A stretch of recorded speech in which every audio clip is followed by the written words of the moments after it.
Sobat DSP yang berbahagia, kali ini kita membahas tentang prestasi futsal timnas Indonesia yang telah berhasil lolos ke semifinal setelah mengalahkan Vietnam dengan skor 3-2. Di babak pertama timnas unggul 2-0, kemudian di awal babak kedua tim futsal dari Vietnam memperkecil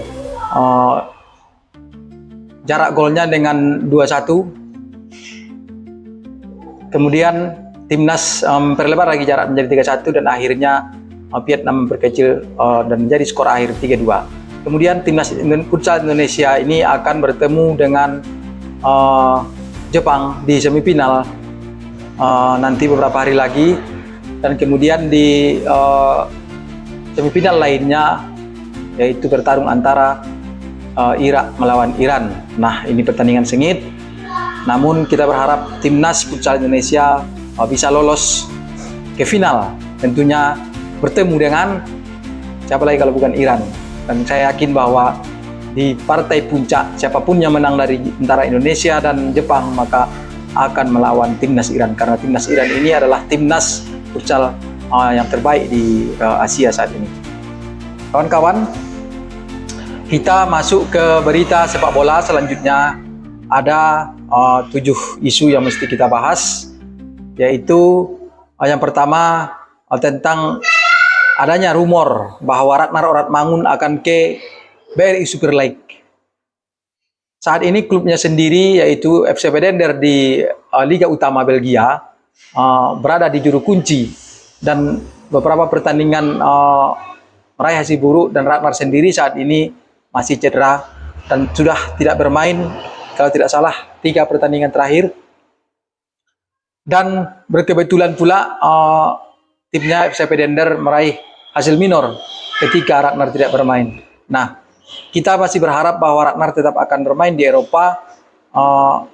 Kalau nanti FC Bedender karena dia juru kunci akan terdegradasi, maka bisa jadi ke klub Liga Belanda ataupun liga lainnya.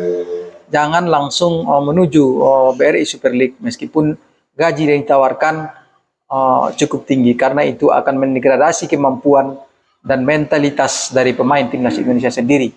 Kita berharap. Nah, Ragnar sendiri diisukan ke Persib. Nah, kalau seandainya dia ke Persib, maka makin banyak punggawa timnas Indonesia yang bermain di Persib. Saat ini Persib yang sedang superior di BRI Super League sudah memiliki 2 pemain timnas diaspora, yaitu ada Tom Haye, kemudian ada Eliano Renders di gelandang ataupun bek kanan Persib sendiri. Nanti jika Ragnar kembali ke BRI Super League, maka keuntungannya salah satunya bisa bermain di AFF atau ASEAN Cup nantinya, karena Liga BRI Super League dan liga-liga ASEAN lainnya tentu akan diliburkan pada saat pertandingan AFF tersebut.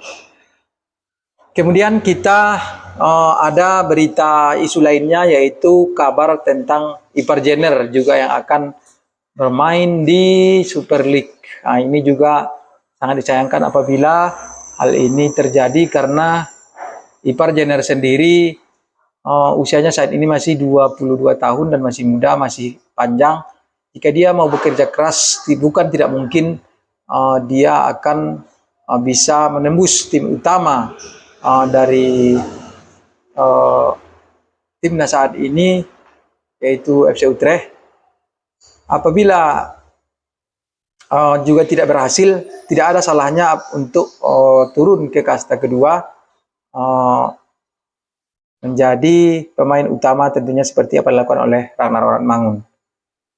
Namun apabila Ipar Jenner memang betul-betul kembali ke timnas sama dengan Ragnar sendiri, apabila kembali ke BRI Super League, maka kemungkinan klub yang akan dia bela isunya adalah Dewa United. Keuntungannya sekali lagi tentunya bisa meningkatkan kualitas timnas nanti di AFF.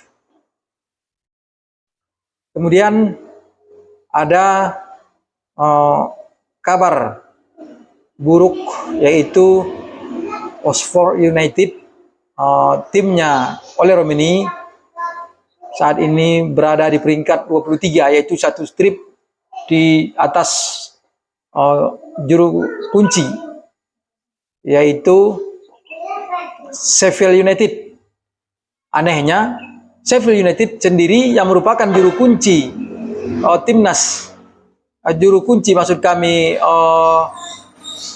di Championship Liga Inggris, bisa mengalahkan Oxford United 3-1. Nah, Ole sendiri bermain dari menit 79 menjadi striker, namun tidak bisa menghindarkan Oxford United dari kekalahan. Sheffield United 3 pertandingan terakhir selalu kalah, dan itu yang mendorong mereka jatuh hingga ke hampir dasar klasemen. Walaupun jaraknya dengan Sheffield United poinnya cukup jauh, dan ada kemungkinan Oxford sendiri nanti bisa memacu lagi apabila timnya bisa menang dan meraih 3 poin di beberapa pertandingan berikutnya. Misalnya 3 pertandingan berturut-turut menang, maka bisa jadi dia akan naik di 18 besar atau peringkat 18 atau 19, karena jaraknya tidak terlalu jauh dari peringkat 20, 21 maupun 22. Nah, dari 24 tim ini kita tahu yang akan promosi tentunya ada nanti 3 tim, tetapi yang untuk demosi turun ke Ligue 1 atau kasta ketiga Liga Inggris, tentunya kalau dia 6 atau 5 tim, maka dikhawatirkan Oxford akan bisa turun kasta. Nah, untuk itu kita berdoa semoga Oxford bisa memperbaiki permainannya. Dan next pertandingan berikutnya sangat sulit sekali, karena dia akan menghadapi pemuncak klasemen Coventry City. Coventry City ini saat ini sudah meraih 51 poin. Ini di kandang Coventry City. Nah, tugas berat lagi dari Oxford United. Kita berharap minimal mereka bisa nanti meraih hasil imbang, dan Ole Romeni tentunya bisa bermain menjadi starter kembali untuk meningkatkan jam terbangnya agar bisa dilirik oleh John Hedman nanti di FIFA Matchday Maret, yang kurang lebih 5 minggu atau 6 minggu lagi ke depan. Di tanggal 10 Maret kita akan bermain di FIFA Series di Jakarta selama 10 hari di FIFA Matchday internasional. Kemudian ada salah satu berita yang menggembirakan, yaitu Martin Paes yang sudah resmi bergabung dan diperkenalkan beberapa hari yang lalu, dan saat ini sudah berlatih bersama tim utama Ajax Amsterdam. Nah, dia diboyong sendiri oleh Direktur Teknik Ajax Amsterdam yang juga merupakan penasihat teknis timnas Indonesia, itu Jordi Cruijff, dan dia diperkenalkan saat Liliano Jonathan kemarin mencetak gol di kandang Ajax, yaitu dengan skor 2-2, maka Martin Paes sendiri sudah menyaksikan pertandingan dari tribun di samping Alexander Zinchenko yang merupakan mantan pemain Arsenal dan mantan bek kiri dan gelandang Manchester City beberapa tahun yang lalu. Kemudian kita next ke adanya safari John Hedman ke Eropa. Apa tujuannya? Tentunya berkomunikasi dan bertemu dengan para penggawa timnas Indonesia yang bermain di Eropa. Kita tahu ada beberapa pemain kita yang bermain di Liga Utama Eropa, ada di Liga Belanda, di Liga Belgia, kemudian ada Liga Prancis, Liga Jerman, kemudian ada di Liga Italia. Nah, saat ini dia baru sampai di Liga Italia. Maksud kami, dia telah berkunjung sebelumnya ke Liga Jerman, yaitu Borussia Mönchengladbach. Dia menjumpai Kevin Dix Bakar Besi yang alhamdulillah sudah kembali berlatih dan dinyatakan sembuh dari cedera kepala yang dialaminya beberapa minggu yang lalu dan sudah absen dalam 2 pertandingan terakhir dari Mönchengladbach, dan timnya juga tidak meraih hasil yang baik ketika dia bermain. Nah, itu tentu merupakan sinyal positif bagaimana Mönchengladbach sangat membutuhkan punggawa timnas Indonesia sendiri, yaitu Kevin Dix.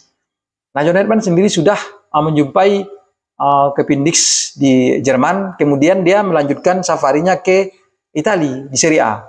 Dia ada menjumpai kiper kita, yaitu Emil Audiero Mulyadi di Cremonese tentunya.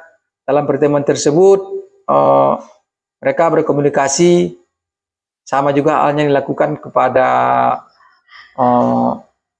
pemain Mönchengladbach Kevin Dix Bagarbesi. Kemudian di Italia juga dia melanjutkan ke kapten kita El Capitano, yaitu Ucai Itses di Sassuolo. Nah, yang menarik di sini pada saat dia berkunjung ke Sassuolo, pelatih Sassuolo sendiri Fabio Grosso ikut nimbrung dan menyampaikan masukan maupun bercengkrama dengan John Herdman, pelatih timnas Indonesia.